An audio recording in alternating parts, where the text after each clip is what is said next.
there is no traffic in Abuja. What did I just see? Ayo, that is entering the city gate.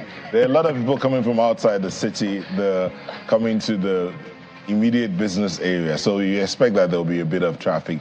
See, Abuja is designed in such a way that the satellite towns have the bulk of the population. The city center is meant for work. So when you're coming in, you know you're coming in to work, not the other way around. So you will always find that early in the morning, people coming in from the Dubai area. There are multiple estates around that axis. But let's not just talk about the coming into Abuja, or it's about what you find when you come into Abuja. I know you're longing to move over here. Or we'll keep you in Lagos for a while. No, thank you. And while we're doing that, let's look at what's happening today. Today, there are a couple of things that will be happening that are really, really important. For instance, the National Assembly has been in recess for a while, and today they will be resuming. Yes, and some have wondered what's going on. What have they been doing?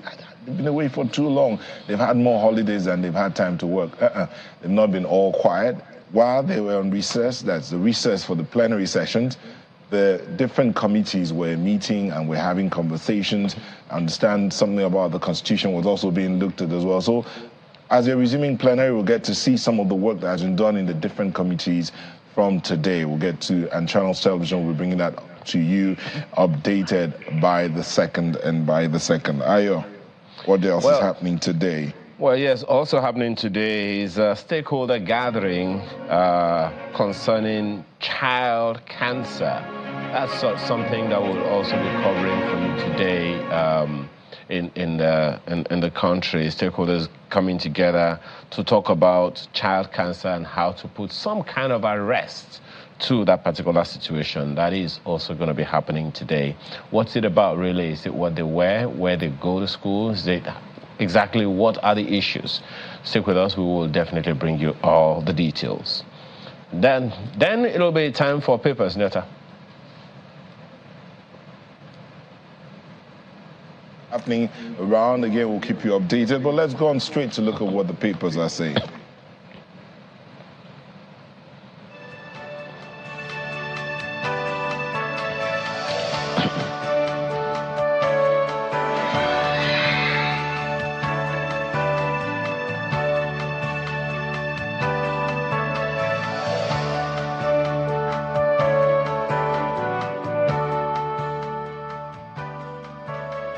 We start out with the Vanguard newspaper. They lead with that story about insecurity.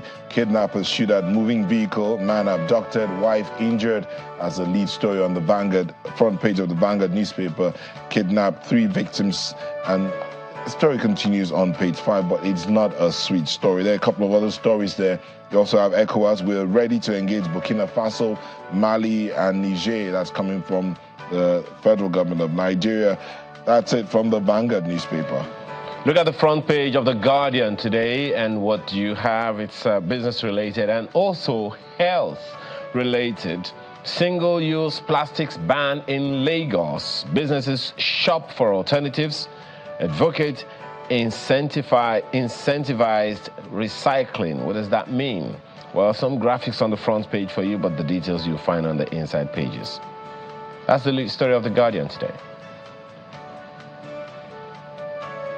And New Telegraph is tying into that story on the Vanguard, front page of the Vanguard, with this one says, declare state of emergency on insecurity to restore law order.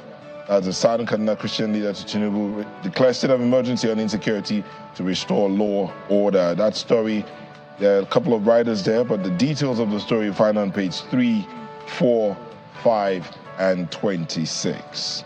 That's New Telegraph. And take a look at the front page of the Daily Independent. That concern that everyone has about the Naira has caught the attention of the CBN. It will seem to halt Naira slide. CBN injects $500 million into FX market as Naira trades 1,500 Naira to the dollar at parallel market. Gosh, what exactly is happening? Well, the details are on the front page. It continues on the inside pages.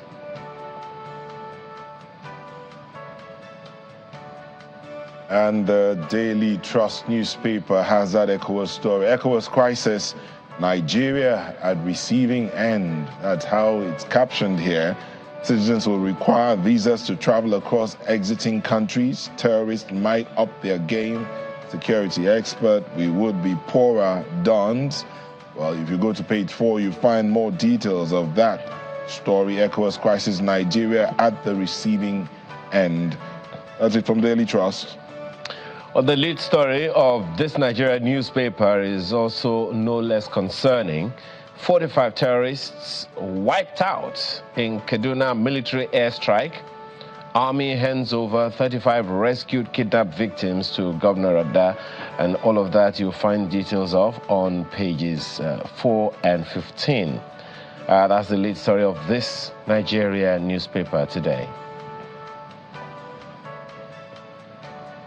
And looking at the Nigerian Observer, or the Blueprint rather, dominant operatives kill 30 bandits, rescue 40 abductees. Okay, I was calling the Blueprint.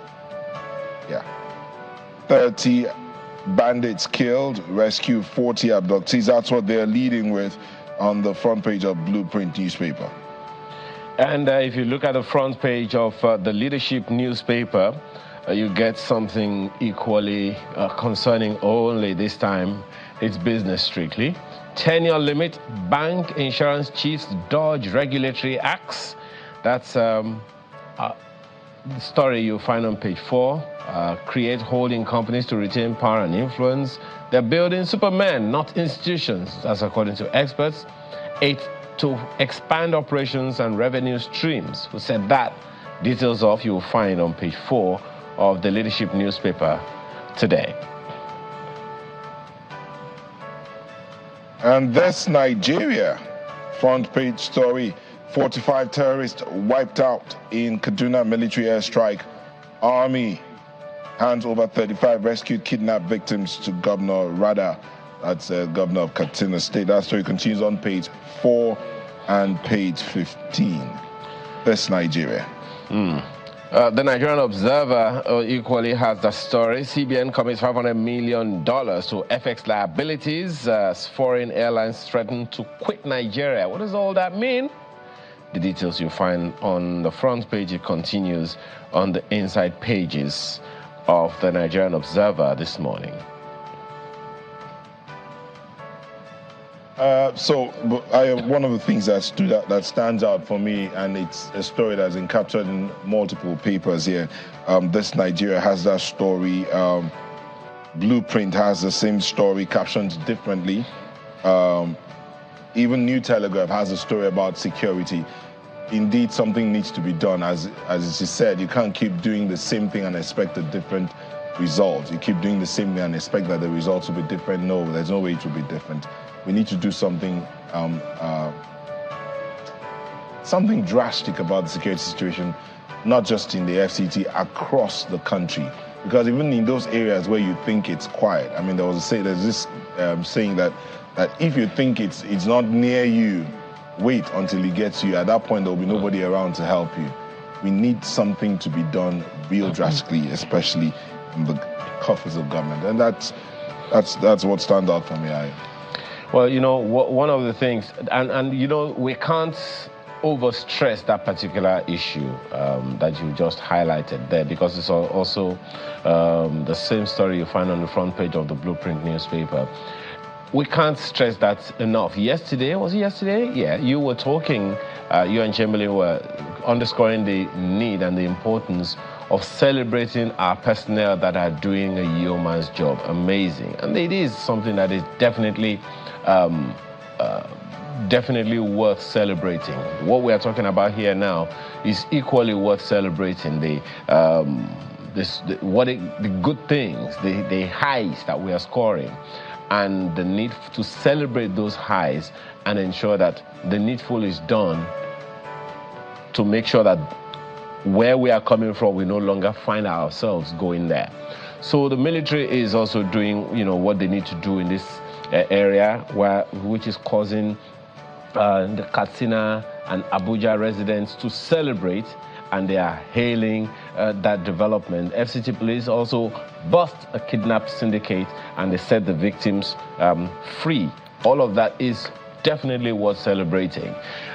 This is the kind of trajectory I think we all want to continue to progress towards.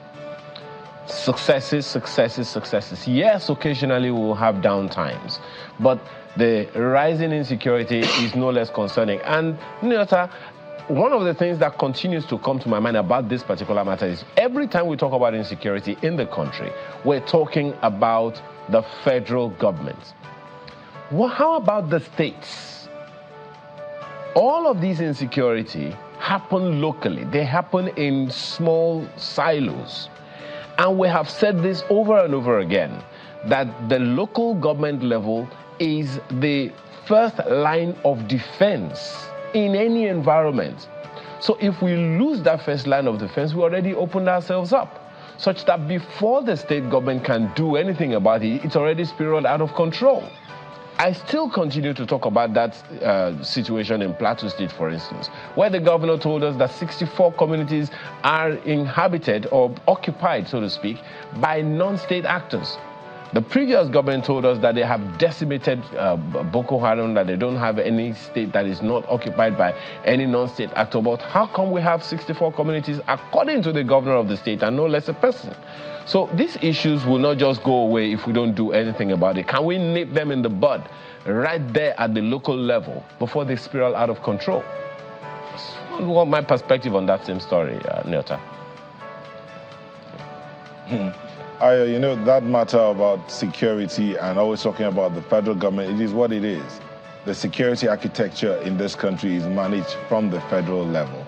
And until we begin to look at how to break it down, that matter about the local government being the front line of security might still be coming up over and over again. People will still be wondering how come the local government is not securing its space. But I do know that even the local communities, there's a way they secure themselves. You need to go back to the villages, to the communities, and see what was done to protect the different communities. And it was all about, I know my neighbor and my neighbor knows me. Yes. We're able to work together, or we're able to understand each other and ask questions and ensure that the truth or right things are done at every point in time. Well, one other paper that but let's look at the... Okay, go ahead. Go ahead. Yeah, go ahead. No, I just wanted to... Okay, I was talking about the... Yeah. The Guardian newspaper and that matter about recycling. Lagos State banning single-use plastics.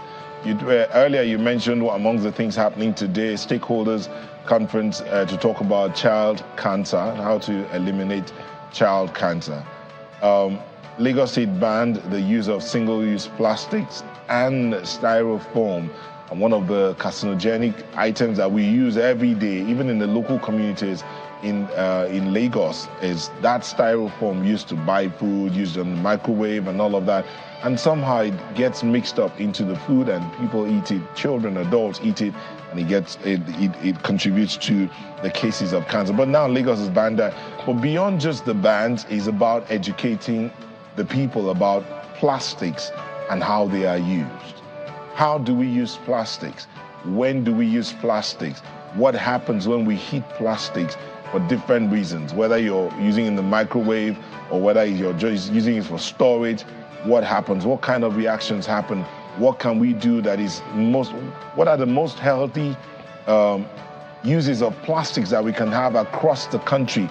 It's about education, it's about informing the people so that the people can make the right choices. Because it's not enough to just say it's been banned. Having banned it, what next? What next? There are different countries that have banned the use of plastics. Kenya is one of those countries that was among the first countries on the African continent to ban single-use plastic. If you go to a country like Rwanda and they are caught with a plastic bag, you could go to jail, but understand you pay a very huge fine. So it's something that we need to take up again, not just about banning, but also educating the people about single-use plastics. And talking about education, yes, Nyota, talking about education, we just have to keep the conversation going. one of the challenges that I think the federal and state, any government at that, has had over the years globally is that of communicating with the people, engaging the people. I think one government that did that fairly well in the past was the Babangida government at the time. There was always one public service announcement or the other on national television. Radio stations also had public service announcements.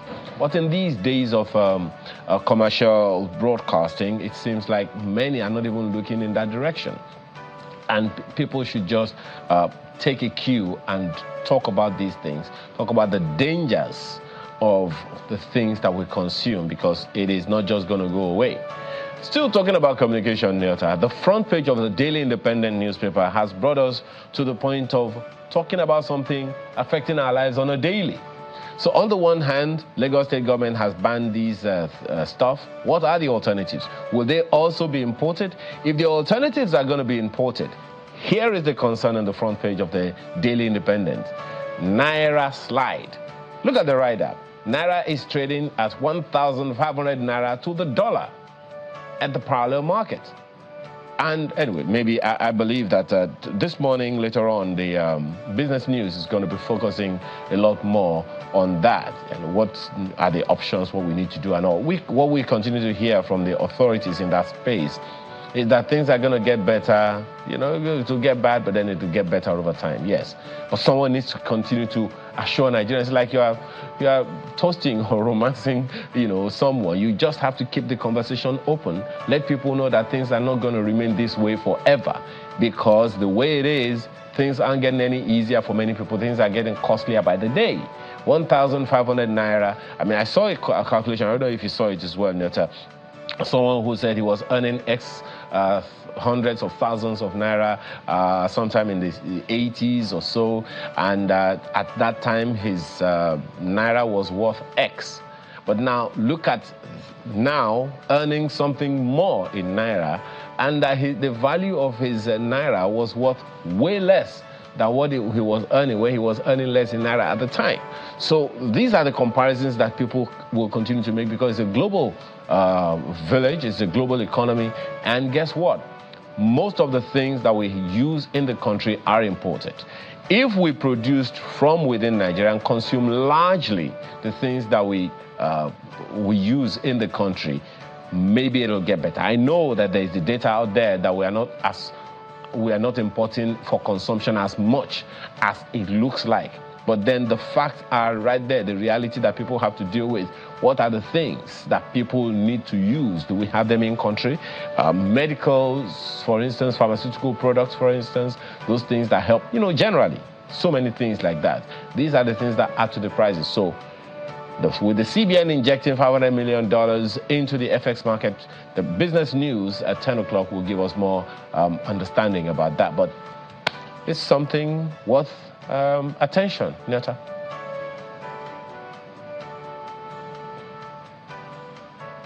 And with that, we'll come to the end of looking at what some of the papers are saying. Sunrise Daily will take a moment, and we'll be back to delve into a conversation that should be interesting, talking about the CBN, the NNPCL, and their published accounts. We'll be back in a moment. Please stay with us.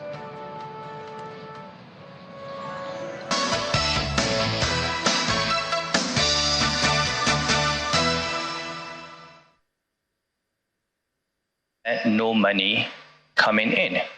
Why is NNPC not able to bring in dollars? I'm sorry, this is the question that cost me my job. I will continue asking this question until NNPC is fixed or until I die. Where are the dollars? We need to shine light on NNPC. The finance minister cannot tell you, because he doesn't have a metering system that reports to him.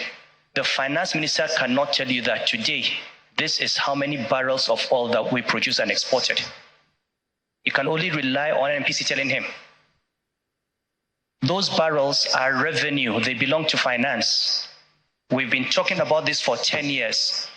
We need a metering system The finance ministry needs to know how much oil we are producing every day, how much oil we are selling, and where the money is going. Because if you don't fix the leakages in that system, if you don't fix the revenue, the dollar revenue issue, you will never fix the exchange rate problem. Oil is not going to grow our GDP. I've always said that. Oil, I mean, if you took out all the oil in Nigeria today and sold it, it would raise our per capita income to maybe $4,000. We won't even be a middle income country. Oil will never make us rich, but it is working capital. It is working capital. It is a lubricant for our import-dependent economy. And we cannot afford to continue producing the oil and not seeing the revenue. We are no longer paying subsidies. So where are the dollars? Before it was under recovery. Now we don't have under recovery. Where is the money?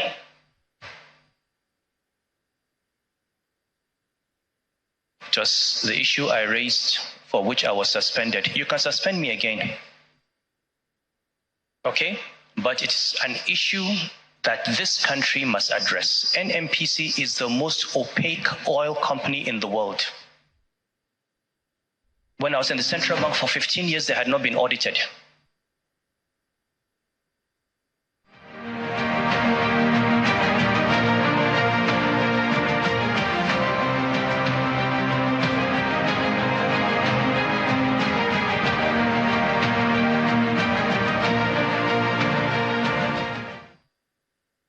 And indeed, let's look at how to, as the former CBN governor says, shine light on the NNPCL. How can we bring more light in there? They do have a published account. They published their account to talk about the profits that they had as at December the 31st, 2022. We're looking in depth into that. To help us all of this, an in-depth analysis of the published NNPCL account, so the period ended December 2022. We have Dr. Onoha Nachi, Managing Partner, DPH Investment, and a policy analyst. Thank you for joining us. Thank you for having me. Thank you, Nigerians. Let's start with that statement from the former CBN governor. It says, why is the NNPCL not able to bring in dollars? First, the structure of NNPC could answer that question much better. He also mentioned for over 2 decades there was no audited account of NNPC. But today we can see we have an audited account. So we have something that we can question, we can query, and then from there take it up to other things. This is the first step in the right direction, being able to really publish your account, and so that people can say, hey, this is where we are and what next do we need to do? And once those things are put in place, it becomes easier to analyze, it becomes easier to say, okay, this is where you're doing right, this is where you're doing right. So looking into the account they presented, I looked at first, when you pick an account, when you pick an audited report like that, you look at who prepared it first, so that you know the credibility that goes with it. Mm-hmm.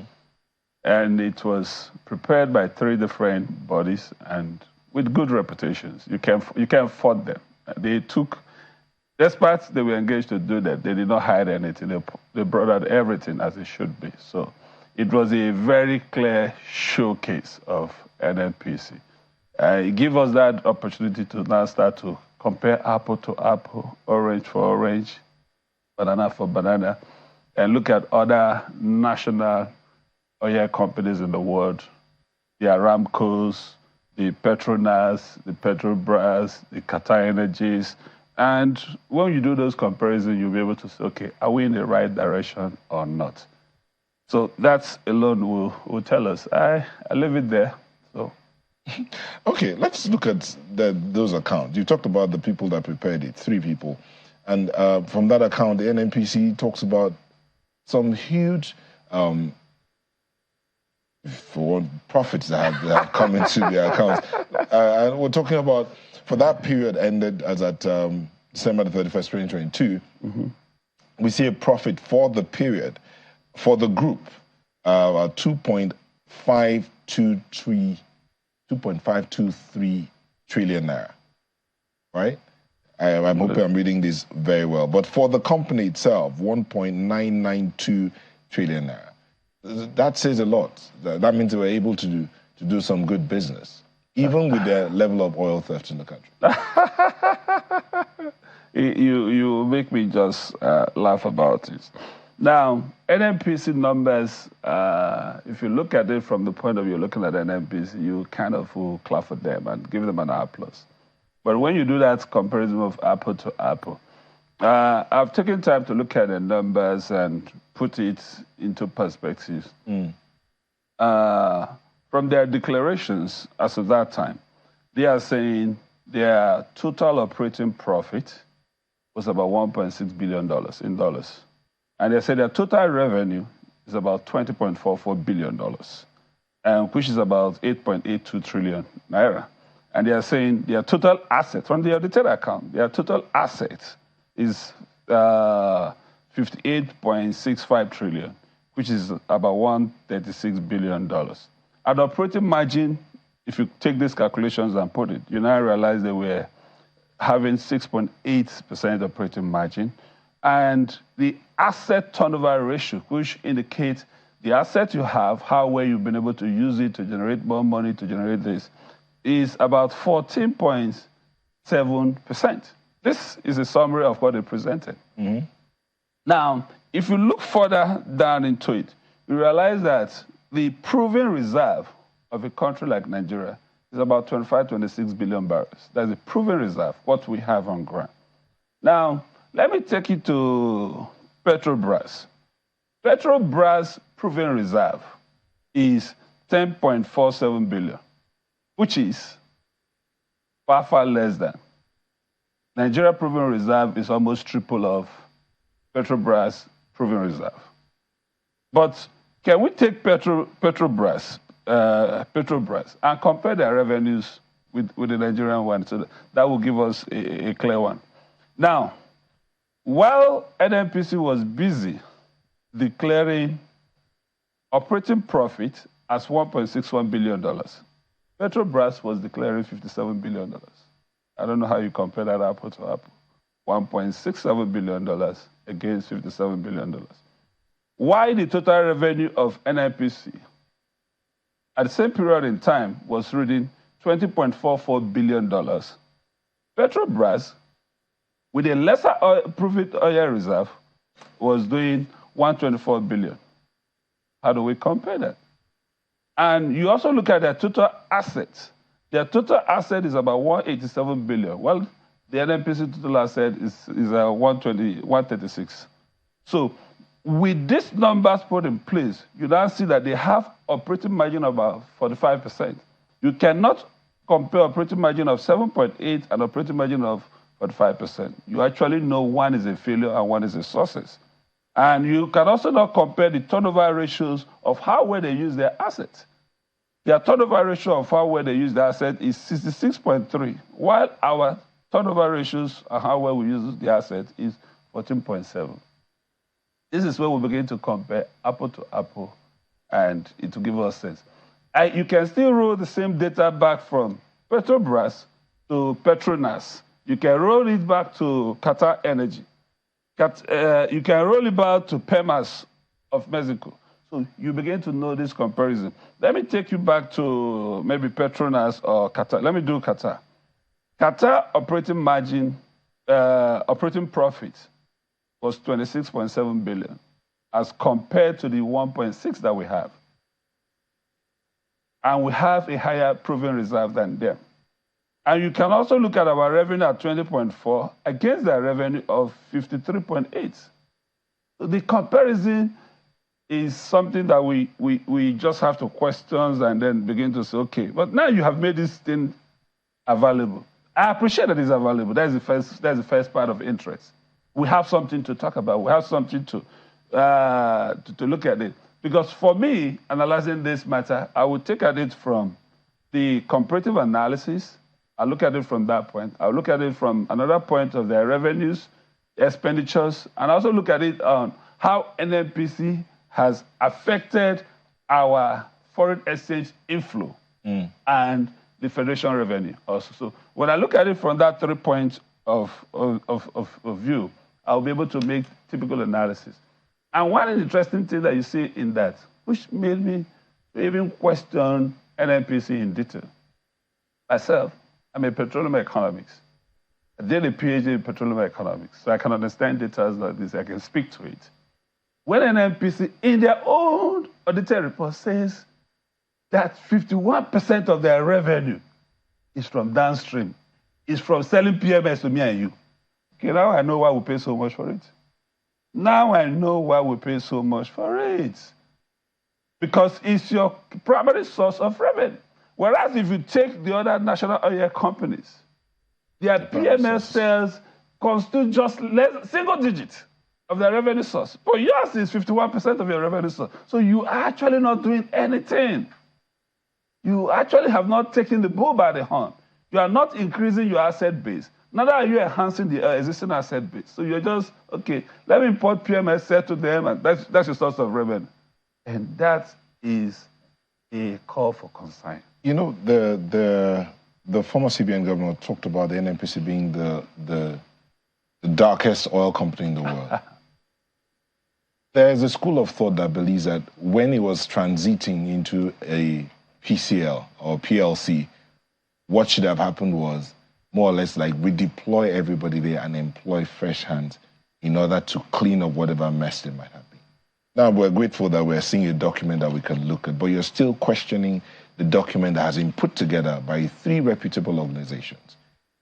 Is there a point where we can say, okay, this is what to do? The organizations that did the audit report stated it as it is.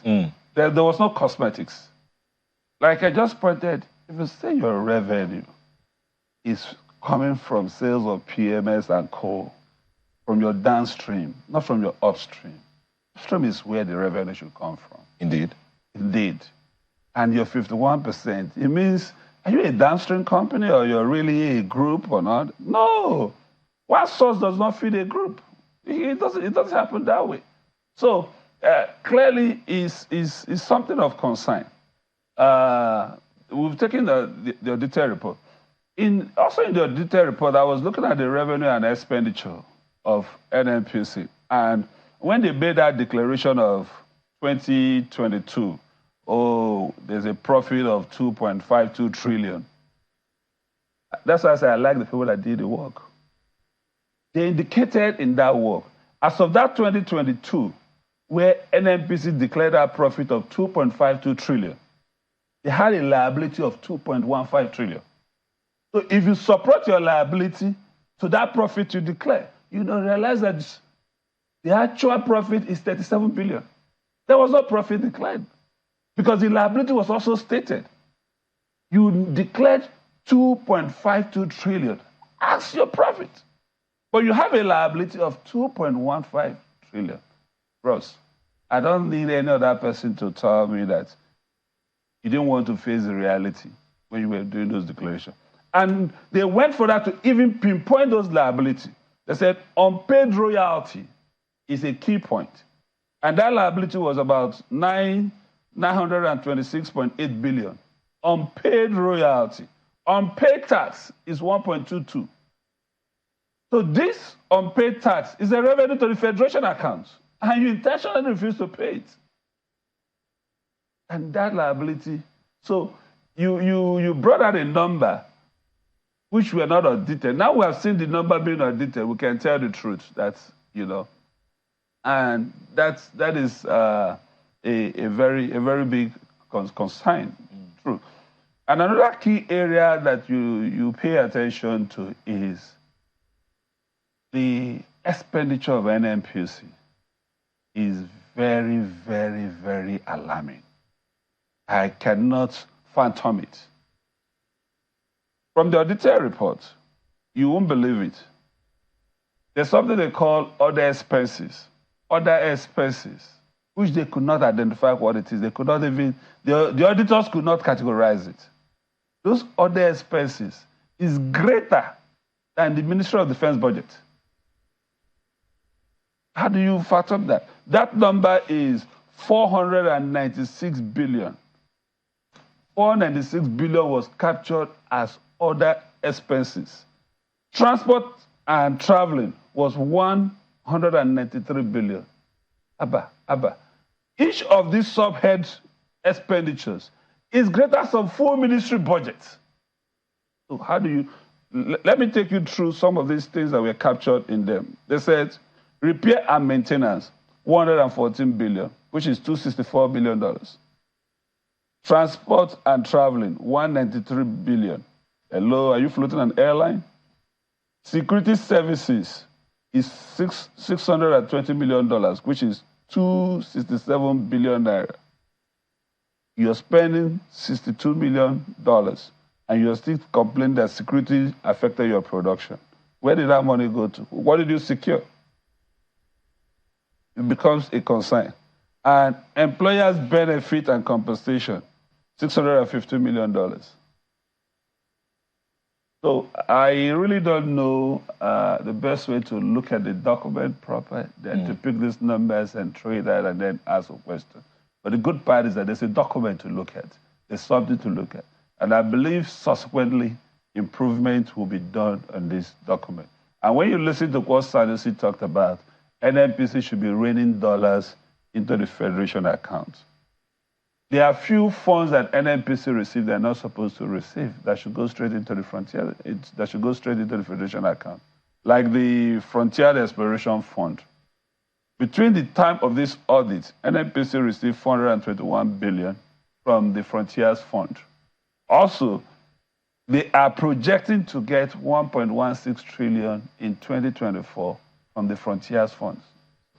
And these are supposed to be funds that goes to the Federation account. So there are so many things that the auditor report has put forward. But I'm not looking at it from the negative part. I'm looking at it as a positive side. We have something to talk about. We have something to improve from. Can we be getting this regular when we now query it? How can your other expenses be $1.14 billion and we're not crying foul? How can you spend $620 million on security and you say your facility is not protected to increase your productions? And when you compare the production of NNPC with other existing national oil companies, you're going to be crying foul. You're really going to be crying foul. You're comparing, again, that comparison you did with the Petrobras, for instance. Yeah. You're talking about a turnover of 66% and Nigeria's own about 14%. Yeah. It paints a picture of there's no hope. No. And considering the fact that this crude oil is like a major foreign exchange earner for the country, yeah. At what point do we say, okay, things need to change? Because recently the president just inaugurated the board of the NNPC, recently. And one will be thinking that, okay, there will be a change in operations, there will be a change there'll be a change in the way things are done. Yes, we have the document, but if you look at the numbers, they are not tallying. If you look at the numbers, they are not painting a picture of what it ought to be. So one begins to wonder, when do we see light? At what point would we see light? At what point do we begin to see the revenues pouring in? Because apparently, with the cost of crude in the market space right now, Nigeria should be swimming in money. Even if the NNPCL is running as a private company, but the country has shares in that company. Yes. You see, this is why I said I like the audits. I like it being out. It exposed so many things. It also exposed some conversations, some investment NNPC has done that is very toxic. Let me take you through of them. As contained in the reports, it's not my making. NNPC said they bought 20% of Dangote refinery and petrochemical free zone at $2.76 billion. Okay? 20%. At $2.76 billion, almost $3 billion. If 20% is worth this amount, that means 80% of it will be 8 times this amount. And then you know the total value of the Dangote refinery. Okay? That means Dangote refinery is over $20 billion. It was made public, the actual construction of that refinery, at not up to $13 billion. So who did the evaluation? How did you arrive at that? Who approved such an investment? It looks so toxic. And not only did they say they bought it at $2.76 billion, they also, in that auditor report, said they borrowed money from a company. They borrowed $1.036 billion to pay part payment. And in that $1.036 billion, the transaction cost is the 3.6. So the transaction cost is $36 million. So for you to borrow $1 billion, there's a transaction cost of $36 million. Hello, big boys are arranging transactions for themselves. Why will you borrow $1 billion and you pay a transaction cost of $36 million? $36 million as of today is about 40 billion naira. That's the transaction cost. It looks so funny and sweet to talk about. I wish I was the one managing that money. Probably is this. And now, the part that is so interesting about it, the $1 billion they borrowed, they are going to pay that money with our crude. So they did forward sell obligations to that. They're not paying back as cash. They're paying back in terms of forward sell obligations. So, and in that agreement, they have mortgaged 35,000 barrels per day production of our crude to pay that $1 billion.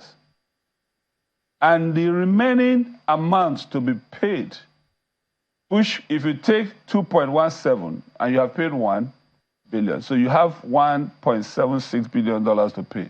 You have also mortgaged that 1.7 back to crude. And you said you have mortgaged that with 300,000 barrels per day production. So in that transaction alone, total capacity that have been mortgaged is 335,000 barrels per day production. And I asked myself, okay, Neta, let's assume I'm talking to you. You know, as a lecturer, when you teach in class, you break it down. Let's say I'm talking to you as a layman. I am a layman. Okay. I'm paying $1 billion with 35,000 barrels. And I have to now pay 1.76 with 300,000 barrels. Does that ratio make sense? Even if I'm paying $2 billion, it should be that 35 times 2. But I'm not paying it with 300 barrel production. Hello, can they give us the details of that?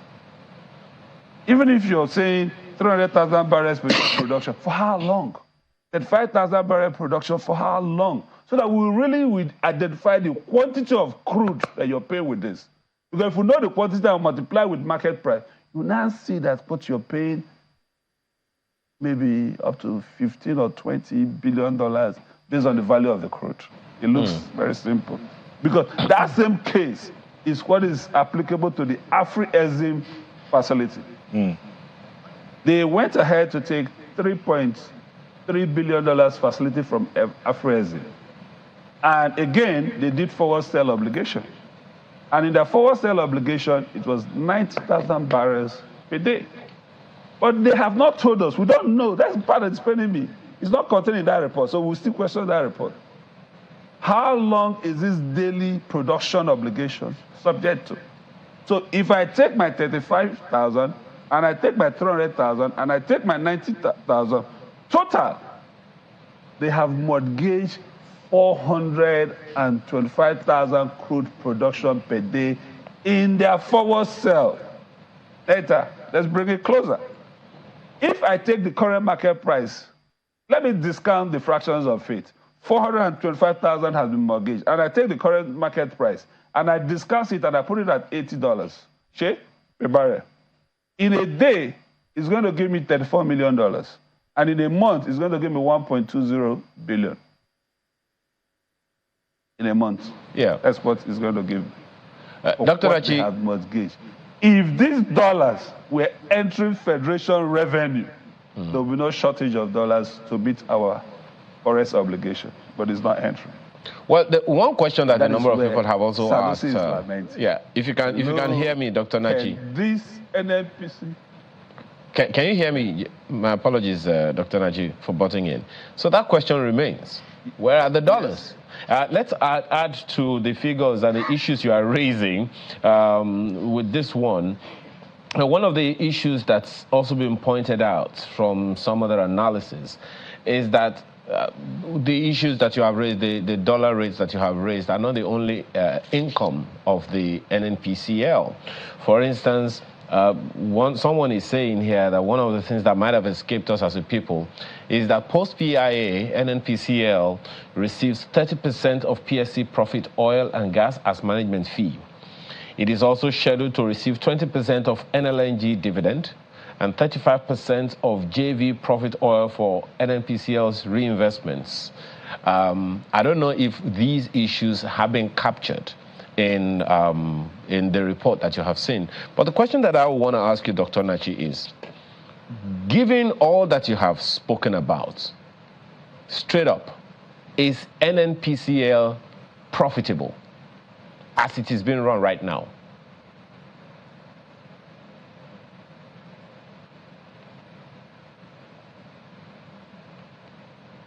Can you hear me?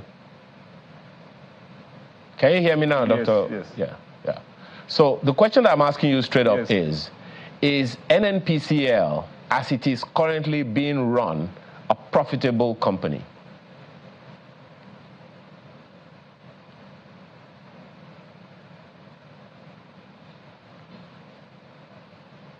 Can you hear me? Yes. Can you hear me now? He's asking. Yeah, profitable. That's the first question. Okay. Let me respond to that first. If NNPC is profitable or not, without missing a word, if I'm the owner of NNPC, will I keep the same management? Will I keep the team that is running it at top management? The answer is capital no. And is NNPC profitable as a business for me if I'm... Yeah, we'll come to the people running it. But the question I'm asking is whether or not, as it is currently being run, it is a profitable venture. I'll try to answer your question. So I start by the people, because it's the people that is running it as it's being run. It's the people that is running it. First, I was going to ask you... honest answer. Yes. I was going to ask you another question about the people, because the CFO of NNPCL has been quoted to say that the NNPCL remitted zero allocation to the Federation account in 2022. So that's why I said I wanted to leave the people out first. So as a company, as it is currently being run, if you say it is not profitable, then you can speak to the people what needs to be done, what is wrong, and what needs to be done so that we can run it as profitably as it should be run.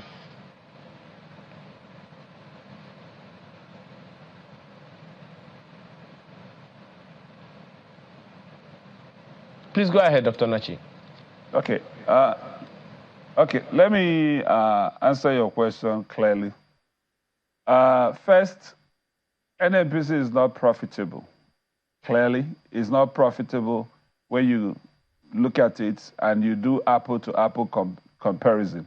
Before, people were unable to clearly make this statement because you had no data owned by them. Now we see data owned by them, so we can use it to make the comparison. And I will say clearly, without any reservations, that current NNPC is not profitable.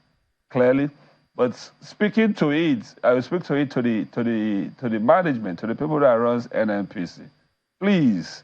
And like I was giving you details about the expenditures that NNPC incurred. It's a profit and loss business. Once your revenue and your expenditures can no longer tally, you are lost. Just like the CFO said, they did not remit anything to the Federation account in 2022. And it is that same 2022 that they declared 2.5 trillion profit. And why is it that they did not remit anything? Because of the accrued liability that was 2.15, which has been explained. So it is clearly obvious that, yes, because most times they enter into investment decisions that are very critical, and I would say it didn't follow the real process. And that's why I asked that questions. Like, I talked about the Dangote investment, the Afrexim borrowing, and all that. I said, who did the evaluation to determine that? Who took that investment disclosure? That decision for investment, who took it? What was the level of disclosure that was made available? Who authorized the due diligence? Can we see the report of the due diligence of such investment before you can conclude on that? So I will clearly say and state it categorically that, yes, NNPC, based on this audited report made available, is not profitable at all, at all. Would you then say or call for some kind of unbundling? Because some who have looked at the papers, the data released by NNPCL, also said that in the 2021 report, 21 separate audited financial reports were made available. But in this current one, just one lump of report, all the reports for the various business interests under the NNPCL were lumped into one report. Would you say then that it's time for us to be looking at unbundling the NNPCL so that it can be managed separately and hopefully be a little more profitable? As we speak, I will say NNPC is fully unbundled already, so there's nothing to unbundle again. What they presented was a group report. At the group report, you see the individual contributions into the group report. That's why the report clearly says that their downstream contributed 51%. They indicated that, which is the ability to buy PMS and diesel and sell and supply and all that. Their downstream contributed that aspect. So it means the other units, either they are renewable, they are power, they are this thing that they involve, contributed 49%. And I'm saying, stating it categorically, that is unacceptable condition. Downstream cannot contribute 51% in a group like this. When you compare it to other organizations, it means that particular downstream is a live wire. And who is paying that bill that makes the downstream to contribute that? It is me and you, because we buy the PMS at a very high price. If the upstreams were doing well, if their gas sections were doing well, if the other investment were doing well, definitely our PMS cost will not be as high as this. So going forward, Dr. Nachi, what should the president be doing right now? There are a number of people, you have raised very vital questions, particularly concerning the investments of the NNPCL. And a number of questions need to be asked. Who should be answering those questions? The Afrexim loan, for instance, people are asking if it was intended to ease the pressure on the Naira, where are the dollars? Again, it goes to that question. Can you guess where are the dollars? And who should be asking that question?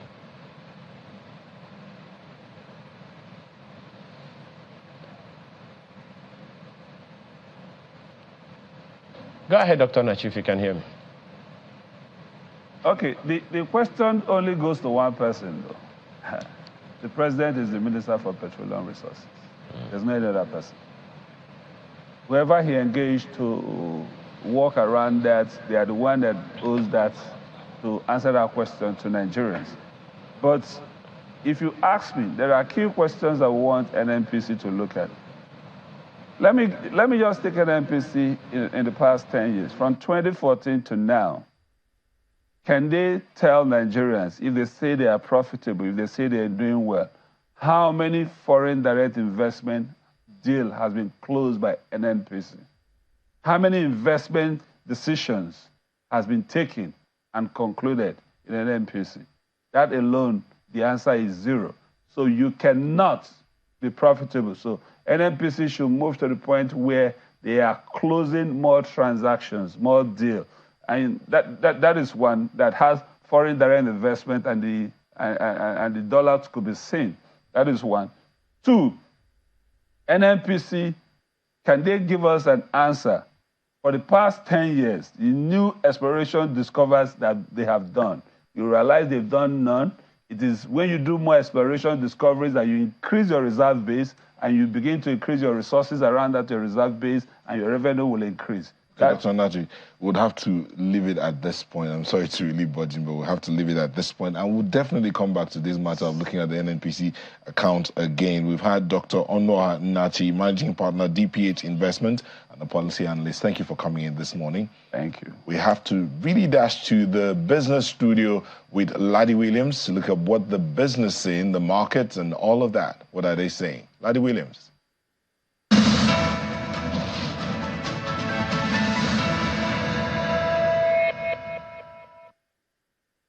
Thank you, Nyota. Well, we're in the final trading days of January. Good morning, good evening, wherever in the world you might be watching from. Definitely, there's a lot of stories right now to help you make your investment decisions going forward today and this week. Let's look at the first one now. We see in a bid to address the backlog of verified foreign exchange transactions, the Central Bank of Nigeria says it has released $500 million to various sectors. This comes barely a week after the bank paid about $2 billion to settle outstanding commitments across manufacturing, aviation, and the petroleum sectors. The CBN's Acting Director of Corporate Communications Department, Mrs. Hakama Sidi Ali, she made this known in a statement, and she's stressing that the Apex Bank is committed to settling all legitimate FX backlogs within a short time frame. She adds that the CBN has begun implementing a comprehensive strategy to improve liquidity in the Nigerian foreign exchange market in the short, medium, and long term. Meanwhile, the Naira Monday fell to a record low of 1,348 Naira to the dollar following strong demand in the official market, also known as NAFEM. This represents about 33% drop, about 456 Naira weaker than 891 Naira recorded at the close of trade. That was on Friday last week. The intraday high recorded was 1,414 Naira to the dollar, while the intraday low was 701 Naira to the dollar, with a wide spread of about 713 Naira to the dollar. According to data obtained from the official NAFEM window, Forex turnover at the close of trading was about $64 million, representing a 36.33% increase compared to the previous trade. So we saw more volume, in that trade. To other matters now, the federal government has said it is set to digitize all public services to harness the benefits of the digital economy and ensure adequate protection of the citizens' data. The Minister of Communications, Innovation and Digital Economy, Dr. Bosun Tijani, made this known during a press conference to mark the Global Data Privacy Day. He explained that the President Bola Tinubu administration has given the ministry the mandate to transform public services with technology, adding that companies that produce digital gadgets have a role in ensuring that the data collected from Nigerians are not compromised. Let's go straight to the global oil market now. We see oil prices gained yesterday following a more than 1% drop in the previous session on escalating geopolitical tension right there. And we see $82 a barrel. That's about 0.7%. So we're seeing a trend now in the oil market. Oil prices seem to be going up, at this time. WTI crude, $76.03 a barrel, up about 0.31%. So we're going to find out what's driving sentiment right there in the oil market. We know it's always that relationship between demand and supply, and we know China, the world's biggest consumer, they have that issue there in their real estate sector. We'll see what's happening there with that debt market for real estate, really pressured at this time with Evergrande Group there, getting that liquidation notice. But we'll still look at what's driving all these matters still ahead. We'll be looking at what to expect for the Naira this week as it hits a new low at the official window. That's next. Just stay with us.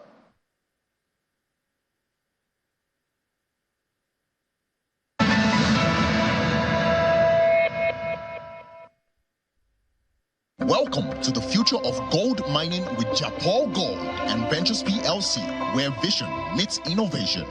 We have a bold vision to become a major player in gold, copper, and lithium mining production and refining globally, with a commitment to investing over $600 million within the next 5 years. With continuous exploration at our strategic mines in Nigeria and other countries in the world, targeting production and measured reserve of at least 30 million ounces of gold by 2028, with a world-class gold refinery. Having already secured about 650,000 ounces of gold, presently worth about $1.3 billion in one of our gold mines, we shall scale up to 100 million ounces of gold in reserve and production on or before the year 2033. Japan Gold, a new dawn shaping the future of minerals mining in Nigeria and other parts of the world. Japan, partnering for results.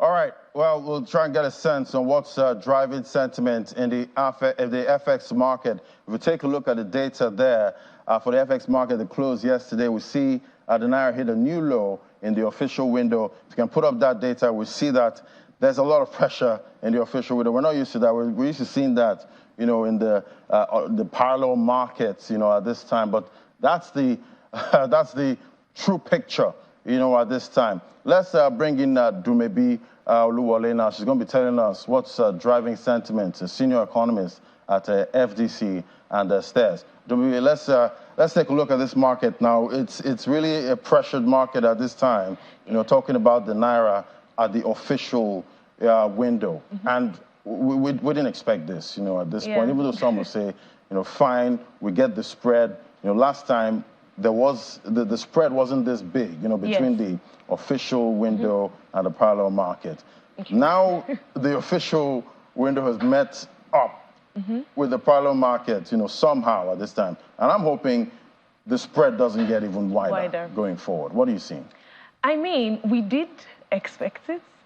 Because dollar illiquidity is still a very big problem in Nigeria's FX market. So that's one of the reasons why you're seeing so much depreciation in both the parallel market and the official market. This period, we're seeing a lot of increase in FX demand. Businesses are trying to order, build up their inventory for the year or for the quarter.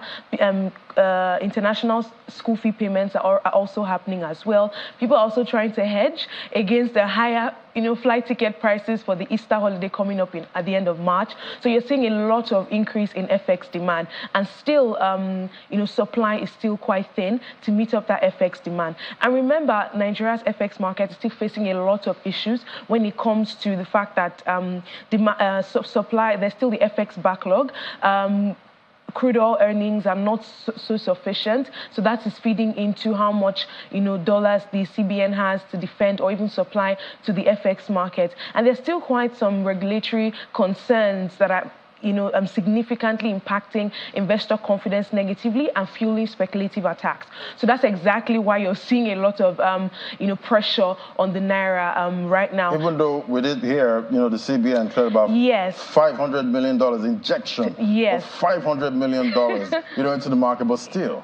Yeah, I mean, speculators should be like, oh, okay. So when you weigh $500 million on FX backlog of over $6 billion, consistent FX demand over about $1 billion almost on a daily basis. But this should inspire some confidence. It should. But again, we're already at a point where you need a lot more than policy statements and stuff. And the thing is, this is not the first time that these injections are happening. Maybe not this large, but we've seen the CBN had come out to say, okay, they've actually cleared the FX backlog for about 14 banks, even though it was not so clear how much, that amount of money was. But still, you see that the policy statements and the CBN coming out saying, okay, we're going to do this or we're doing this, has not yet anchored investor sentiments positively. It has not been able to shield the markets from speculative attacks. And what that goes to tell you is, right now, Nigeria's FX market has gone beyond the point of policy statements and communication. The markets need to see significant inputs or significant injections of dollar inflows that do bring down, the negative sentiment of, okay, we're hearing there's dollars, but we're not actually seeing it in the market. The student that is trying to pay for their international school fees should be able to do that seamlessly. Go to the bank, I want to pay for this. You get your school fee payment, done. You're going to apply for your BTA. You don't have to go to the parallel market. When those policy statements start to trickle down to the market in action, then you'll begin to see a lot more positive reactions from the speculative attacks or from the markets, and that would actually boost up investor sentiment. Because right now it's just like saying you want to go to the market to buy pepper. You're hearing on the news that pepper prices have reduced, but when you go into the market, pepper is still very expensive. By the time that happens to you, it happens to another 500 Nigerians or another 500,000 Nigerians. It fails to, help the market in any way. So that's exactly what is happening. What is on ground is not yet, Definitely we're dealing with, two heavyweights here. Yes. Rising inflation, currency devaluation. Yes. Talk to me about paint a picture of how much this is impacting prices in the commodities market and my pocket.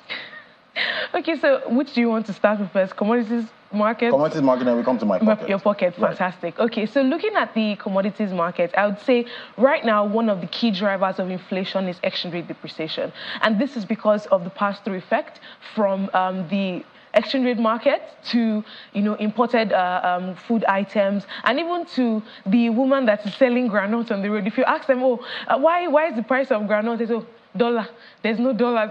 So you've seen how it has been able to move from the FX market in itself to our daily lives. And what this and aside from exchange rates feeding into inflationary pressures, there's also the fact that money supply has also significantly increased. And when you look at the reason how this happened and how this is even fueling inflation, you'd understand why. Currency in circulation has significantly increased. It has increased over 30% year on year. And when you look at what happened between the cash scarcity period, after we removed some cash from the system, we brought in new cash, and then we put back the old money into the system. So combining that together, you have like a double effect or a twin effect on money supply and cash in circulation. And because people are still not so aware that you can actually spend both the old notes and new notes, you're still finding people holding their naira, and that's one of the things you saw happen in Q4 during the festive period. So that put together is also fueling inflationary pressures. You're seeing that an increase in money supply is pushing, even though demand has not significantly increased, but you do see that is also somewhat supporting or increasing inflationary pressures. Then you also backtrack to see all the other structural issues that are still affecting agricultural productivity. The longer agricultural productivity stays down, that continually feeds into lower supply and then feeds into food inflation. Food items in itself account for over 50% of Nigeria's of the items in Nigeria's inflation basket, meaning that as food prices increase, we will see a significant increase in the headline inflation, and that's exactly what is happening. Now to your pocket. Yeah. The longer inflation stays up, the real value of your money continues to decline. So except you're earning in dollars or earning in pounds, the value of your income is significantly declined. Let's take for example, you would usually spend 100,000. I think I can even attest to that. Right. Going to the markets, buying baby food. It's almost scary now. It's almost scary. I mean, my daughter's milk has increased from 17,000 to 23,000. So you find that the value, as prices increase, the money that you would usually earmark for certain expenses have also increased. And it's not like the value of your naira value of your income has also increased. So you just find that shock to your income, and then you find that you're spending a lot more, and your salary isn't significantly. I think it's come to a point where we all have to collectively agree that every activity that brings weakness to the naira, we have to put a stop to it. At this point. Hashtag strengthen the naira, because it's getting bad. I don't want to see the 2000 Naira mark. I don't want to see it, but yes. I hope we're not heading there at this point. Yeah, we all hope so at this point. So talk to me now. We saw that headline yesterday, report from Bloomberg, showing that Dangote Refinery is looking at importing oil from the U.S. We're an oil-producing nation, at this point. And I think we're secured about 300,000 barrels per day, for the Dangote refinery. But they need about 650,000 barrels a day. Yes, they do. So why are we not meeting that demand? Why are they having to go out? So, I mean, I did mention that we're having issues with crude oil production. So aside from the fact that we're having issues with crude oil production, meaning that we're not producing enough, there's also the fact that quite a lot of our oil, our future oil, has been locked in forward contracts. So this, we have crude swap deals. You also have the forward contracts where you lock in oil to collect cash. And this just means that some of the oil that's coming out of the ground has already been paid for. So that some of the oil sitting in the ground right now has been paid for. Has been paid for. Yes. So and we have to meet that demand because we've already collected some of those monies. So we have to meet that demand, and that's one of the reasons why you're seeing Dangote go into the import market to get some crude oil. So that's one of the reasons why. I think another thing would be another issue that is feeding into this is the ability to consistently meet the demand of the refinery. So when at first there was the concern, Dangote refinery hasn't started. Now it has started. It needs, crude oil supply to come in as quickly as possible. So, but that consistency, there's also some lag there, and that's also fed into why the refinery or company has decided to import. Now, what this signals clearly for Nigeria, especially in terms of, I know we're not talking about gas production now, but it does shed some light or spotlight the reason why some international bodies and like IOCs, investors are still very wary about Nigeria's oil and gas sector. And I'm speaking about gas now because we've seen an increase in interest for that transitional fuel. Nigeria is on the table for supplying the global market, but with the fact that the upstream sector issues that are affecting crude oil are also affecting gas, it does shed some, I would say, bad light on how Nigeria will be able to actually produce this natural gas or even crude oil in itself, and then be able to supply the external market. So this particular issue has significant, I think it will continually douse investor sentiment, even with the petrol subsidy removal that we've done. The reason for the petrol subsidy removal in the first place, one of the reasons why we did clamor for it, was because it was not making the price of crude oil cost reflective enough for players in that sector, including all the other issues that they were facing. Now it has been removed, even though it's temporarily removed, we're still seeing that investor sentiment is still very low, and these are the issues that are fueling that. But at this point, what if, because we're trying to ramp up, oil production. Yes. Take, for instance, we were able to get up to, 2 million barrels per day, but we still have that, quota limit from OPEC. Yes. If we're able to meet that, can we give the Dangote refinery more oil? Yeah, I mean, if we're able to meet the target, that's a very big if. Again, I will continually speak to the issues that crude oil production is facing, because we've seen how it has been detrimental to Nigeria's ability to even produce about 1.2 million barrels per day, even 1.3.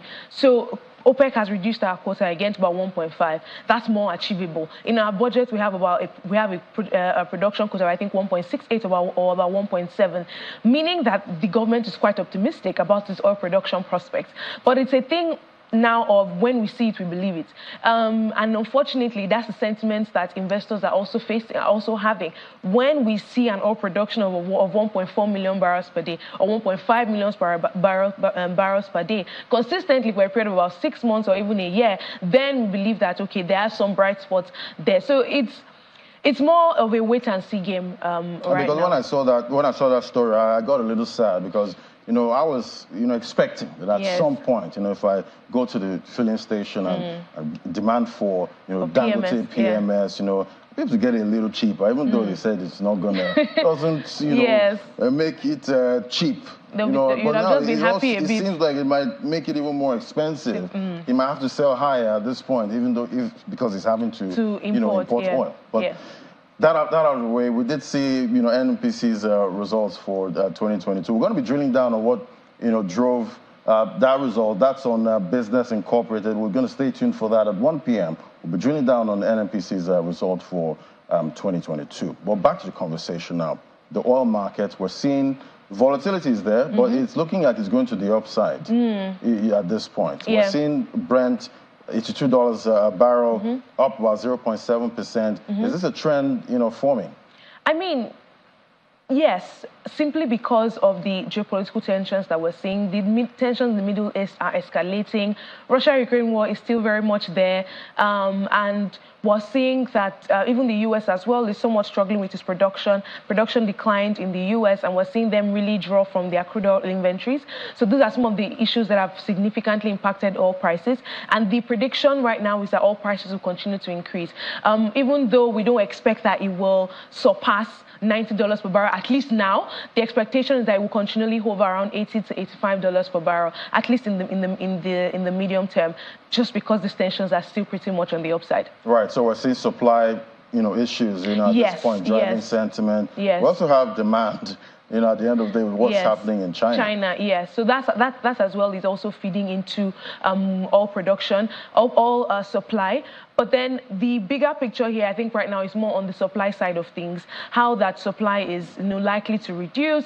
OPEC is still being very conservative with its supply. If you notice, the production quota for quite a number of countries were also reduced. And even though a country like Angola exited from OPEC, its production capacity is not still enough to really nudge oil prices to decline. So essentially, supply constraints are the major drivers right now of oil prices, increasing, and we expect that trend to continue at least for the first quarter of the year. Right, and 2023, moving away from the oil market now, rate cuts, rate hikes. Yes. It's we're in 2024 now, and at the end of the conversation now is about possibilities, of a rate cut, but somebody's already way ahead, at this point. Yes. Our neighbor, Ghana, they're already cutting rates. Yes. What's happening? I mean, too early? I wouldn't say it's too early. And the reason is this. We try not to look at Africa as a country. Every country has unique issues that affect them and that influences the central bank's decision. So even though the global economy is, still, interest rates are still high, there are prospects for rate cuts probably by the end of the year or even in 2025, simply because inflation in the US is not yet at the 2% target mark, but it is getting closer. Same thing with the UK, same thing with the ECB. There are even chances of the ECB probably cutting rates early in 2024. The point is, inflation globally is already declining, and interest rate cuts, monetary policy, there are chances that it would loosen later on in the year. But speaking about Ghana specifically and other countries in Africa, Ghana's inflation has significantly declined from about 54% to about 26% now, and there are chances that inflation rate will consistently decline. Ghana has also been able to try to get to the debt restructuring talks with G20 countries. So there are prospects that its debt situation will probably start easing soon. Right. And there are just some bright spots for the Ghanaian economy at the moment. I think Ghana also has its elections as well. So pretty much the expectations that prices will continue to decline, and the government is trying to ease borrowing costs to allow businesses increase their expansion capacity, increase output, just to support the economy. So the logic behind it is pretty much sane, and it's not too far-fetched. Right.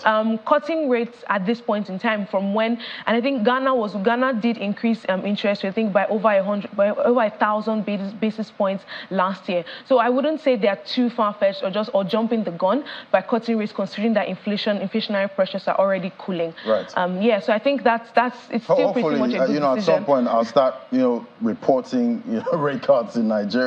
I don't think that will happen now.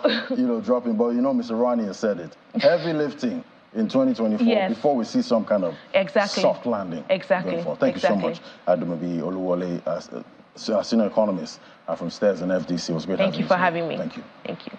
All right, so Ivory Coast has become the first African country since 2022 to issue a Eurobond, and it's quite interesting, at this time, knowing fully well that 2023, most African countries, ran away from that Eurobond market because it was really, expensive, having to deal with debt restructuring and all of that. Let's bring in Ayodeji Dawodu now, Head of Africa Research at Bank Trust & Co., joining me via Zoom. Great to have you on the show. Thank you very much, Laddie. Good morning. Yeah, so is it really time, to head back into the Eurobond market for Africa? We know why most African countries, ran out of it and, avoided that market for a while. It was quite expensive. But is this the time to go back in? I think we're getting closer by the indications we're seeing, especially with the successful issuance by Ivory Coast. I think it's a case of timing, who goes next, and how much they may potentially look to raise. But I think one thing to really highlight is the Ivory Coast issuance was very successful, but the credit itself is exceptional. I mean, it's probably one of the best credits in the sub-Saharan region. The rest are a little bit further away. I mean, if you look at Nigeria and where Nigeria is trading, it's a bit wider compared to Ivory Coast, especially across the curve.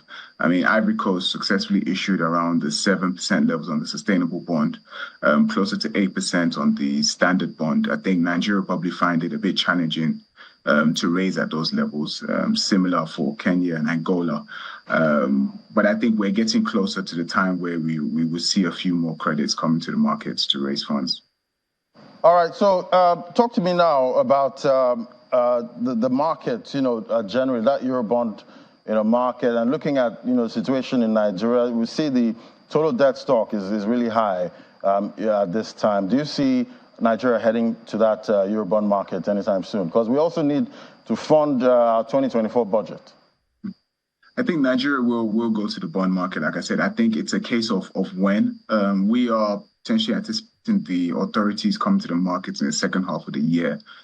Part of that is due to potential improvements in the global environment, particularly the likelihood of a Fed interest rate cuts in the second quarter of this year and into the second half of this year as well. I think that would bode well for Nigeria coming to the market. But I think the performance of the government as well will likely shape the timing of the authorities coming to the market. I think foreign investors are a bit uneasy with the performance of the authorities so far since coming into government. I think the sentiments have deteriorated over the last maybe 3 or 4 months. Reforms progress has slowed, and I think generally foreign investors will be looking at the NPC meeting in February. Right. 1, to see if it will actually hold, and 2, to see what the outcome of that will be. I think there's a huge signaling factor that's going to come from that NPC, both on interest rates and FX. Right, countdown to the first NPC meeting of 2024. We're all looking forward to it. Thank you so much for coming on, Deji Dawodu, Head of Africa Research, Bank Trust & Co. Thank you so much. Thank you, Daddy. Thank you.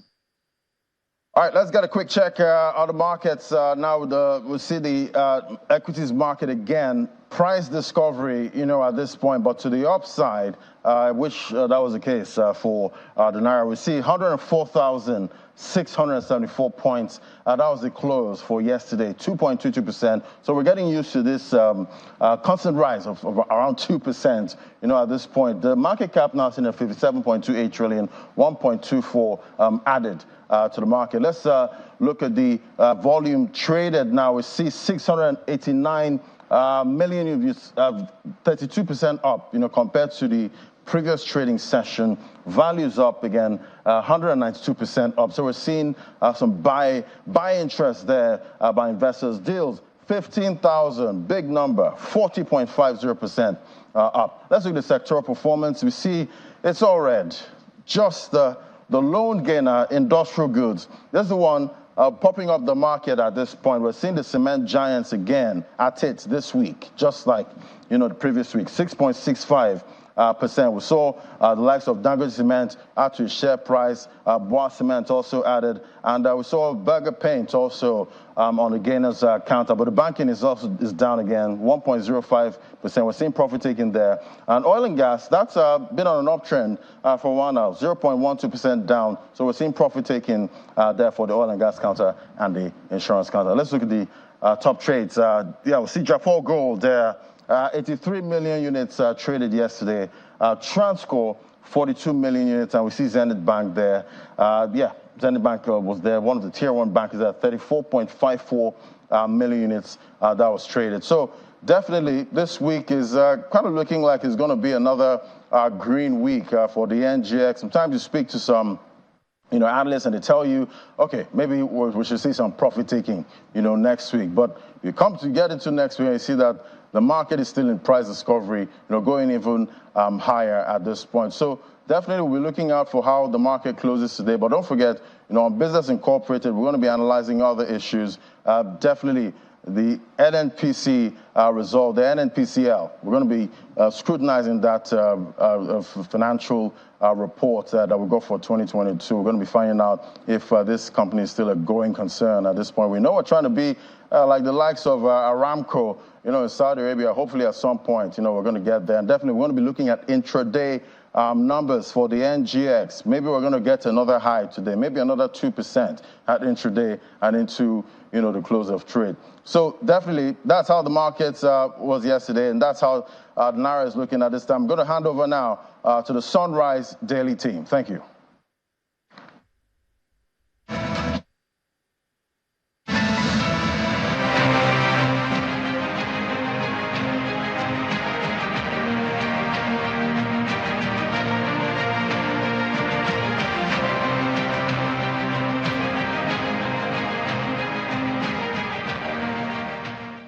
Officers of the National Park Service from across the nation have had 2 weeks of intensive training by the Nigerian Army at the 20 Model Battalion, Serti Gashaka local government area of Taraba State.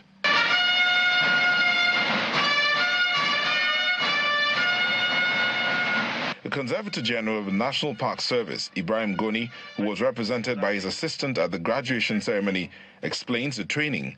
According to him, it became necessary to enhance the operational growth and combat insecurity within forests and adjoining communities, which is becoming a threat to human existence.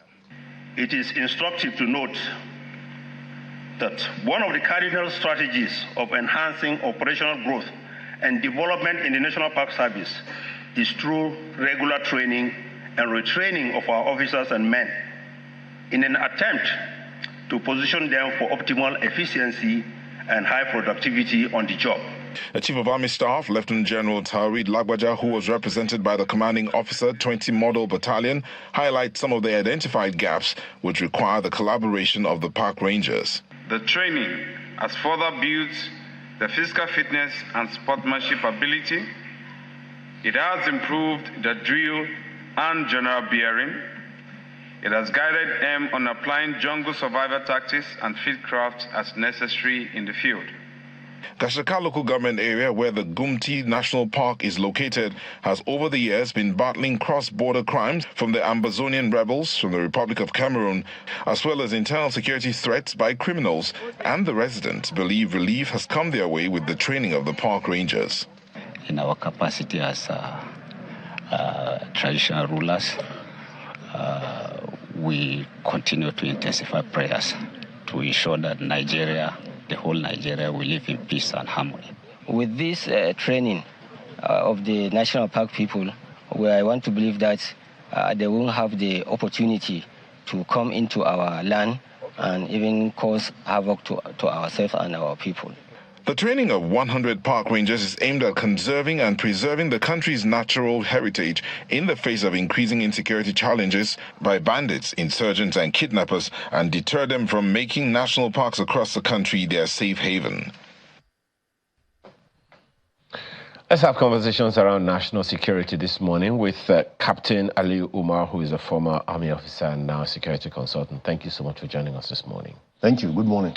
Well, with the spate of insecurity these days, particularly kidnapping Ekiti, Imo, FCT, and some other occurrences in various other parts of the country.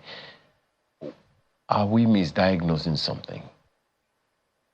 Not really. What I see is we are actually seeing a meltdown in our security posture in Nigeria. And this meltdown itself is going to inform a countdown to a showdown. We've been handling these threats with kid gloves. We've been calling them names and whatever we do. But you can see within the last 30 days that these threats are becoming more daring, they are becoming bolder, and they really have no reckoning for any level of authority, be it cultural, religious, military, political. They just do what they will and dare whom they will. So for me, if I were to assess the situation from my sidelines position, I'll say there is a meltdown of insecurity, which in itself is going to inform the countdown, 10, 9, 8, down like that, to a showdown. As I've always said over the years, like a decade now, 2 Jonathan years, 8 Buhari years, we have to lock horns and break horns. We have to show these people that, look, democracy has teeth and democracy can bite. You know, every time I hear, that we have insecurity, we have some marauders doing stuff, first question that I'm asking is, are they above the law, or are they getting some kind of insulation? Because we've had governors say stuff to us that I'm still finding very difficult to understand, and I do not have persuasion. And I'm wondering how many Nigerians are feeling exactly the same way. The governor of Plateau State, for instance, promised that he's going to see the president because of some 64 communities that have been occupied by non-state actors. We've heard governors tell us that there are some powerful Nigerians who are behind one occurrence or the other. We have had the current minister of solid minerals, again I make that reference, saying that, look, some powerful Nigerians are behind some activities, some insecurity activities, particularly in mining areas and all of those things. The question that I'm asking is, and then I'm hearing someone saying, we need political will to deal with insecurity, so I'm at a loss. Yeah, you have to be at a loss. But then, if we have to address this issue, I ask again, who are these powerful Nigerians? Are they faceless or are they nameless? Look, Makinde, if any man liveth whose mother is a woman like mine, then he can be taken on. The most powerful Nigerian I know, and I stand to be proven wrong right now, is Mr. President. Okay? So this idea of telling me some powerful Nigerians, it's not for me. I recall in these studios, I once said, you see, these problems are not intractable as they seem. They are just people who are cashing out.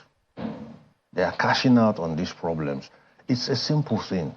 If you do not meet madness with equal or more madness, or as Albert Einstein said, if you can't solve a problem at the same level with it, you have to go a notch or two higher. So it's simple.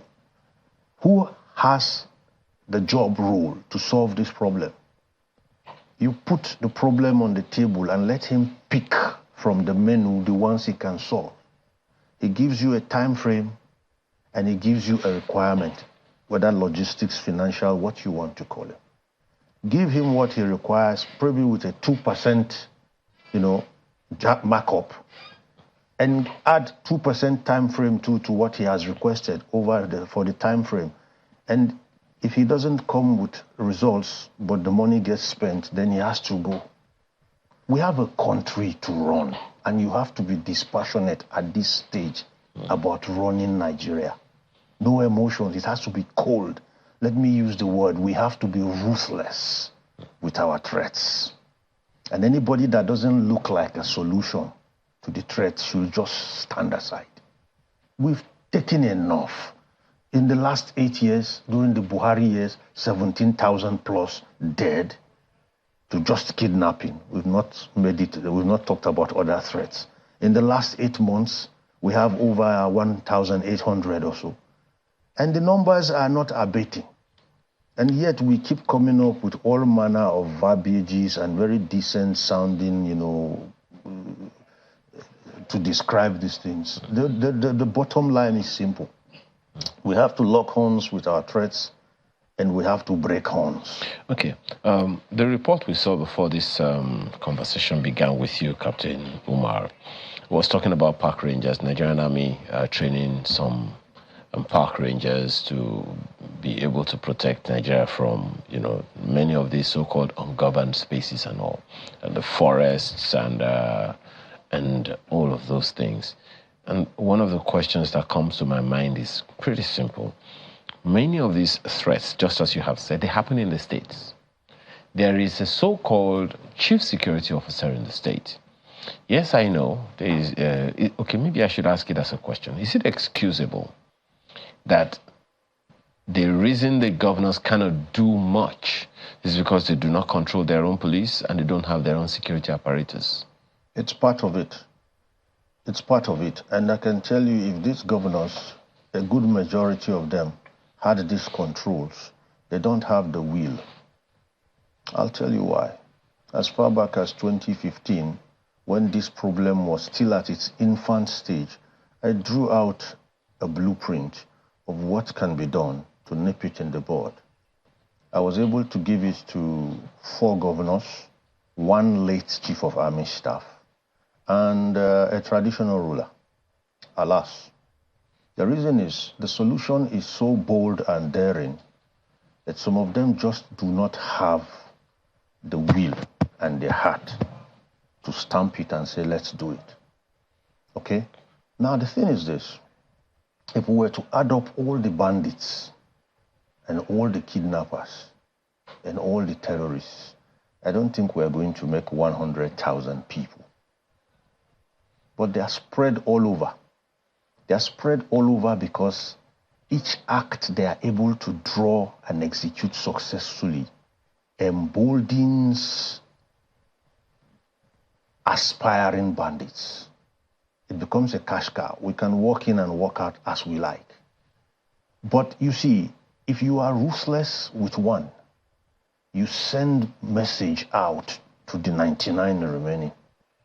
If you are passionate, compassionate with the other, he's repentant, let's forgive him, you send messages out to the others. Now, from my own profiling of banditry, they see dialogue, they see superior argument, they see reasoning as a sign of weakness.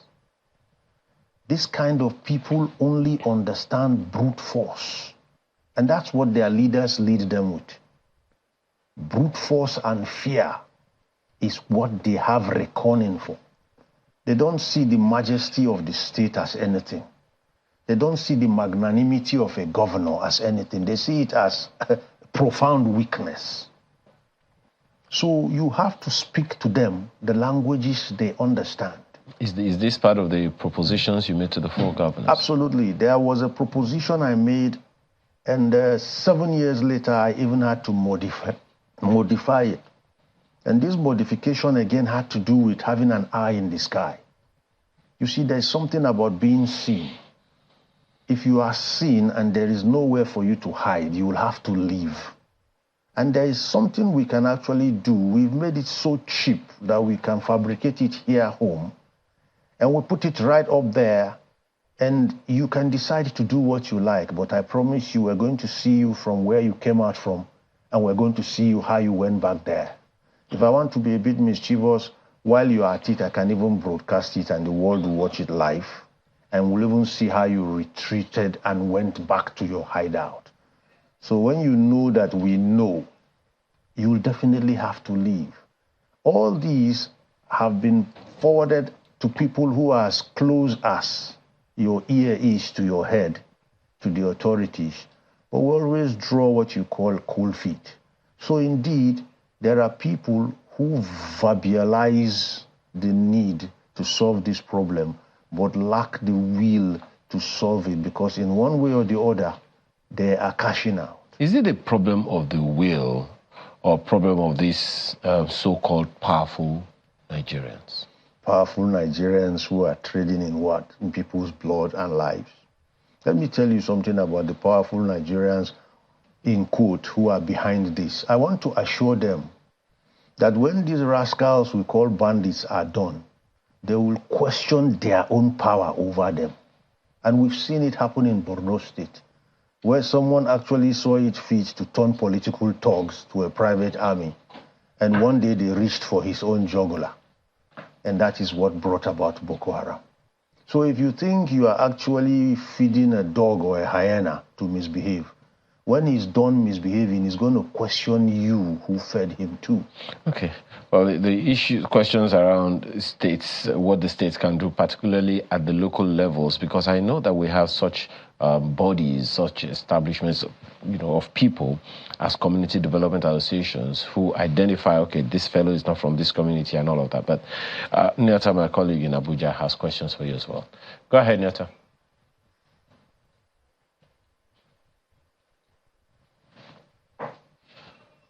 Know that Ayo's just been asking you a couple of questions bordering on the need to take decisive action. But you alluded to a statement or some things you had said since 2015. And in my mind, you're painting a picture of no solution possible. Is that what it is? There are all solutions possible, okay? As I said, the problem is not intractable. There are solutions. And these solutions, when they are proffered, seem to come across what you can call hiccups or even, roadblocks that just stagnate them. So at a point in time, when you start putting a solution forward to the same set of people and you're not getting anywhere, by my kind of training as an intelligence officer, you tend to begin to get red flags that you could be complaining to the problem. And the worst thing you can do in our kind of business is to continue to complain to the problem because eventually you become the problem. That stage, one just now takes. I'm with you, go ahead. Captain Ali, for a while you have been, if I may use the phrase, out of circulation. Maybe, I guess that's what you're implying when you're saying the same thing over and over again and nobody wants to listen to you. But let's talk to Nigerians, and how be it some of those who are threatening the safety of this country, and people might even be listening. But if you're going to talk to Nigerians, what would you tell them they should be doing? Because I do know that every citizen hearing you now looking to secure himself. What would be the advice you give to Nigerians and indeed everyone living in this country to say, as it regards this matter of insecurity, this is what you need to do, that's what you need to do? Indeed, there are three places where we have to talk to Nigerians, three what we call contact points of the average Nigerian with insecurity, as it were, or the vectors of insecurity, as we want to call them. First, we have to learn how to move, how to walk, and how to live. Those are the three contact points where they pick people up like you take chickens out of a coop. How to move is actually your journey management and even movement around town. You must ensure that you cut out those unnecessary movements. There is this thing in Nigeria we have about having to be physically there. It's not everything about us now that you must be physically there. Some people believe if you don't come in person, then you are not serious. No, there is a lot you can do with that device in your hand called a phone. That's one example of movement. And then when you are going somewhere, for God's sake, at least one person should know. It limits the stress in rescuing you if you get into trouble. My example, if I'm traveling, I do a text message to my wife and I tell her the time and the place I am and send it. It doesn't matter where she gets it, when she gets it. But if I drop out further and I can't be found, she knows I got to XYZ place. So the search starts from there. That's movement. Then how to live. I want to appeal to Nigerians, please. Low profile is the name now. This notice me syndrome we are into is not working. Those of you who spray money and stand on it, these bandits and kidnappers watch TV and they're on social media. You raise your ransom value, you raise your kidnap value when you go around doing such things. I'm not questioning how you got your money. I'm not going to tell you how to spend it, but I don't think you want to end up on someone's kidnap list. Okay? That's how to that's how to live. Then workplace. Security departments in workplaces have to understand something. So do employers and employees. Security should no longer be embarrassing or inconveniencing. Take the time to comply with those little pesty, seemingly pesty security measures that your security men seem to put in place. It's not meant to oppress you. It's not meant to harass you. It's just meant to make it a bit more difficult for anyone to get you.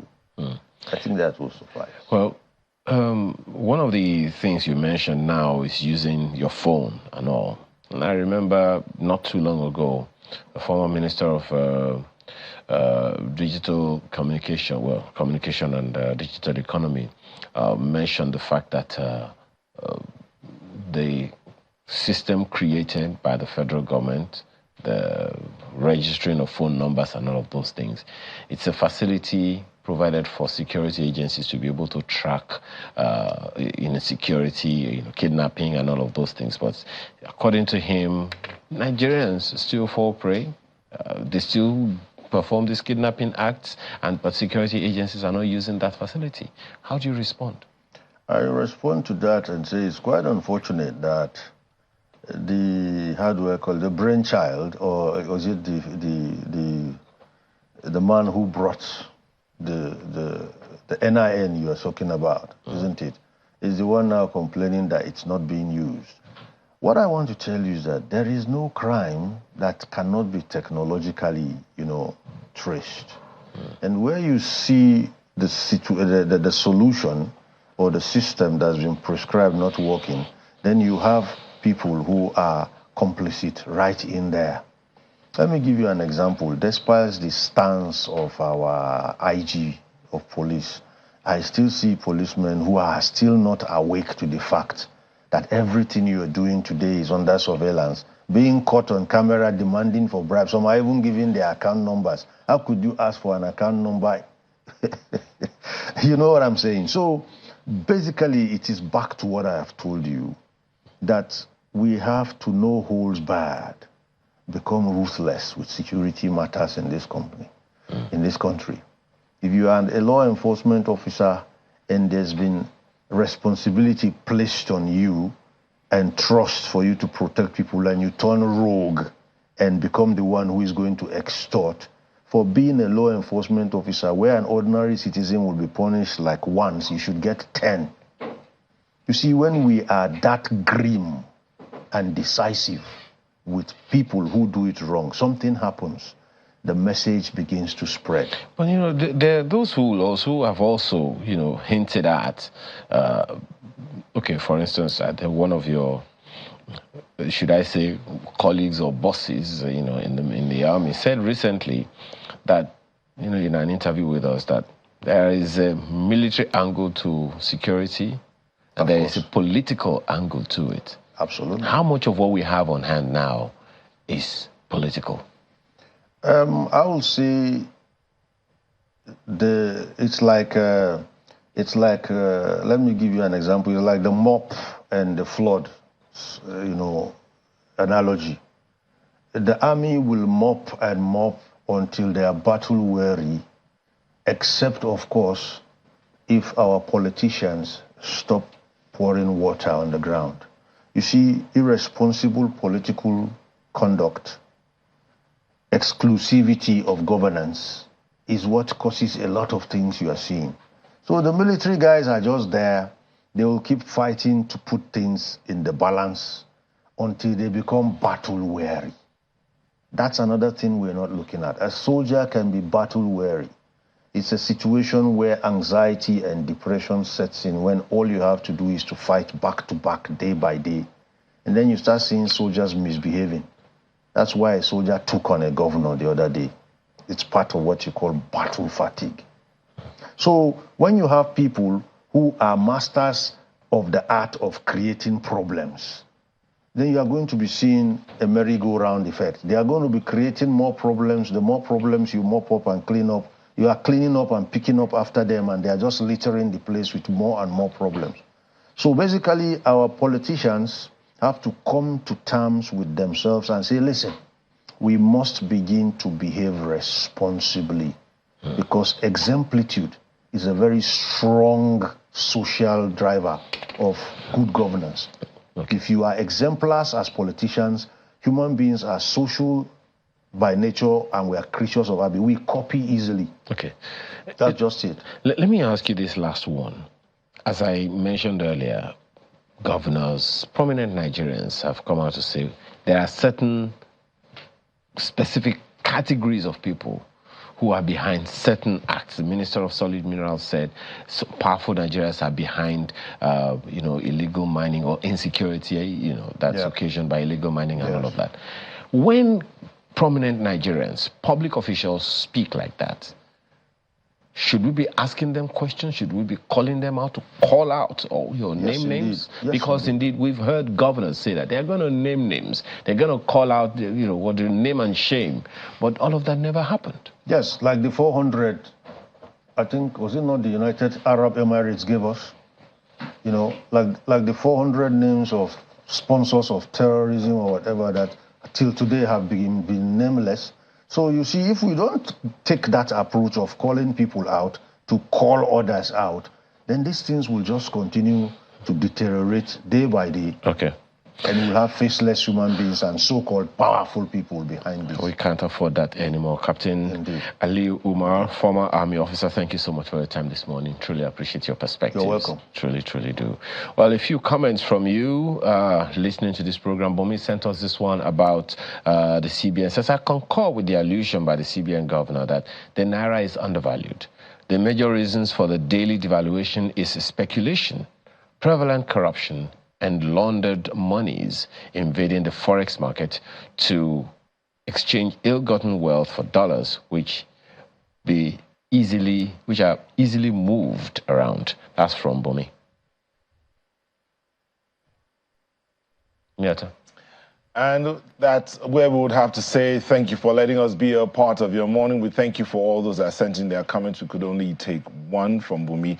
I'll be looking at all the others tomorrow and subsequently. But again, remember all the things happening today.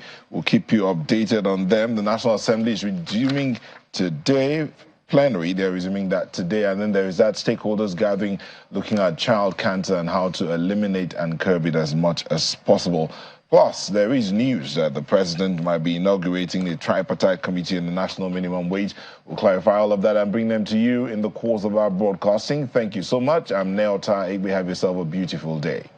The news is next on the hour. I'm Ayo Makinde. Do have a wonderful rest of your day.